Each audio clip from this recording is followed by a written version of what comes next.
আসসালামু আলাইকুম। আশা করছি যে যেখানে আছেন সবাই ভালো আছেন। আজকে আবারও হাজির হয়ে গেলাম আপনাদের মাঝে নতুন একটি রেসিপি নিয়ে। আজকের রেসিপি নিরামিষ ঝিঙে। আমি আজকে নিরামিষ ঝিঙেটা কীভাবে রান্না করব সেটা আপনার মাঝে শেয়ার করব। নিরামিষ ঝিঙে রান্না করতে হলে প্রথমে নিতে হবে ঝিঙে। আমি এখানে 1 কেজি ঝিঙে নিয়েছি। 1 কেজিতে 4টা ঝিঙে হয়েছে। এবার ঝিঙেগুলো ছিলে নেব। ঝিঙেগুলো ছিলার সুবিধার জন্য মাঝখান দিয়ে কেটে নিলাম। মাঝখান দিয়ে কেটে নিয়ে অর্ধেকটা এভাগে ছিলে নিচ্ছি। ঝিঙে যে শিরগুলো থাকে সেই শিরগুলো অনেকটাই শক্ত, তাই ঝিঙের শিরগুলো প্রথমে ছিলে নিচ্ছি। ঝিঙেটা ছিলা হয়ে গেছে। এবার আমি ঠিক এভাবে কেটে নিচ্ছি।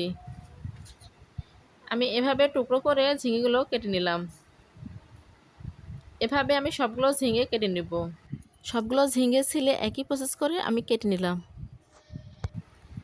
এবার আমি ঝিঙের সাথে একই সাইজ করে আলু কেটে নেব।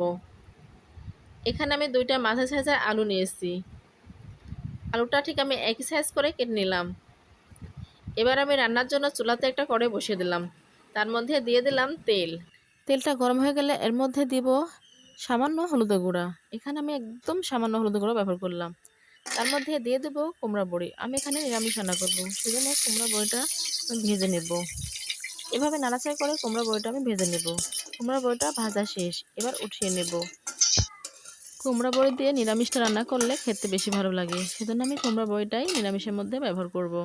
কুমড়া বড়ি ভেজে যে অবশিষ্ট তেল রয়েছে তার মধ্যে আবারও তেল অ্যাড করলাম।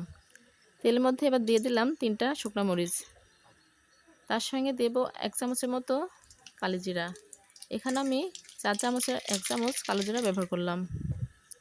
দিয়ে নাড়াচাড়া করলাম। তার মধ্যে দিলাম কেটে রাখা আলু। আমি আলুটা কেটে ভালোভাবে ধুয়ে পরিষ্কার করে নিয়েছিলাম। সেই আলুটা এবার আমি ভেজে নেব তেলের মধ্যে। ঠিক এভাবে নাড়াচাড়া করে আমি আলুটা ভেজে নেব। 1 মিনিট এভাবে নাড়াচাড়া করে আলুটা ভেজে নিতে হবে। এই পর্যায়ে আলুর মধ্যে দেব 1 চা চামচের মতো আদা পেস্ট, 1 চা চামচ ধনিয়া গুঁড়া, 1 চা চামচ হলুদের গুঁড়া দিয়ে আবার একটু নাড়াচাড়া করে নেব। এভাবে নাড়াচাড়া করে আলুটা 1 মিনিটের মতো ভেজে নেব। 1 মিনিট ভাজা হয়ে গেলে এর মধ্যে আবারও অ্যাড করব লাল মরিচের গুঁড়া। এখানে আমি চা চামচের মতো 1 চামচ লাল মরিচের গুঁড়া ব্যবহার করলাম। তার সঙ্গে দিলাম চা চামচের 1 চামচ লবণ। এখানে লবণটা স্বাদ মতো দিতে হবে। সবগুলো মশলা উপকরণ দেওয়া শেষ। আমি এভাবে মশলার সঙ্গে আবারও 1 মিনিটের মতো আলুটা ভেজে নিলাম। আলুটা ভাজা শেষ। এবারে আলুর মধ্যে দিয়ে দেব ঝিঙে। আমি যে ঝিঙেটা কুটে রাখছিলাম সেটা ধুয়ে পরিষ্কার করে পানিটা ঝরিয়ে আমি ঝিঙেটা আলুর মধ্যে দিয়ে দিলাম। দিয়ে আলু আর ঝিঙেটা একসাথে মশলার সঙ্গে কষিয়ে নিচ্ছি। এবার আমি দিয়ে দেব একটা তেজপাতা। দিয়ে আমি আবারও মশলার সঙ্গে ভালোভাবে নাড়াচাড়া করে মিশিয়ে নিলাম। এভাবে আমি 1 মিনিটের মতো আবারও কষিয়ে নিব। ঝিঙে থেকে পানি বের হয়, সেজন্য আমি ঝিঙেতে কোনো পানি ব্যবহার করলাম না। ঝিঙে পানি দিয়ে ঝিঙেটা আমি কষিয়ে নিলাম। এই পর্যায়ে দিয়ে দিলাম কুমড়া বড়ি। কুমড়া বড়ি দিয়ে আবারও নাড়াচাড়া করে আমি কষিয়ে নিলাম। এবার আমি ঢাকনা দিয়ে ঢেকে রান্না করব 5 মিনিটের মতো।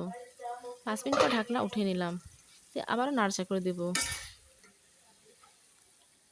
নাড়াচাড়া করে এর মধ্যে আমি পানি অ্যাড করলাম। পানিটা অ্যাড করলাম ঝোলের জন্য। আমি এখানে নিরামিষ ঝোল রান্না করব, সেজন্য আমি পানিটা অ্যাড করলাম। আমি ঠিক এই পরিমাণে পানি অ্যাড করলাম। আর ঝিঙে থেকে পানি বের হয়, সেজন্য পানি বেশি অ্যাড করলাম না। ঢাকনা দিয়ে আমি ঢেকে রান্না করব আরও 3 মিনিটের মতো। 3 মিনিট পর ঢাকনা উঠিয়ে নিলাম। এবার এই পর্যায়ে দিয়ে দেব কাঁচামরিচ। এখানে আমি 4-5টা কাঁচামরিচ ছিঁড়ে রাখছিলাম, সেই কাঁচামরিচটা এবার আমি অ্যাড করলাম। সবশেষে দেব চা চামচের 1 চামচ গরম মশলার গুঁড়া। এখানে আমি গরম মশলার গুঁড়াটা ব্যবহার করলাম। দিয়ে আমি নাড়াচাড়া করে ঢাকনা দিয়ে ঢেকে আমি 5 মিনিটের মতো এটা দমে রেখে দেব।